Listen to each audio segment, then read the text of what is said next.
Experience খুবই ভালো ছিল। আমরা লন্ডনে বেশ কয়েকটা ছবি শ্যুট করি। চন্দ্রবিন্দু তো আমাদের প্রথম ছবি ছিল যখন এসকে মুভিজ লন্ডনে গিয়ে শ্যুট করতে শুরু করলো। Chandrabindu was one of the first films.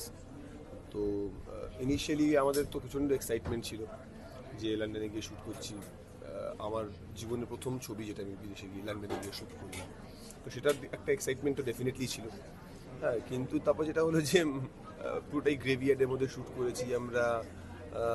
লন্ডনের রাস্তায় ঘুরে ঘুরে শ্যুট করেছি। একজন ইটালিয়ান ভদ্রলোকের বাড়িতে গিয়ে শ্যুট করেছি। ওভারঅল এক্সপিরিয়েন্স খুবই ভালো এবং আমাদের খুব লং আওয়ার্স অফ শুটিং হতো, কারণ ওখানে রাত 9:30 9:30 9:10 অবধি প্রপার সানলাইট থাকতো। আমাদের ওই দিন আর রাতের যেটা একটু হারিয়ে যেত, খেইটা হারিয়ে যেত যে অন্ধকার হচ্ছে না কেন, অনেকক্ষণ ধরে শ্যুট করছি আমরা। সো সামহাও ওই মিলিয়ে সব কিছু মিলিয়ে অঙ্কুশ ঐন্দ্রিলের সঙ্গে আমার প্রথম কাজ এটা। আমরা একে অপরকে চিনি অনেক দিন ধরে, কিন্তু কাজ করা হয়নি।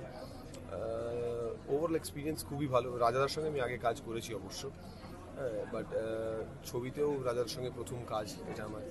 তো সব মিলিয়ে lot of first happening in the film, and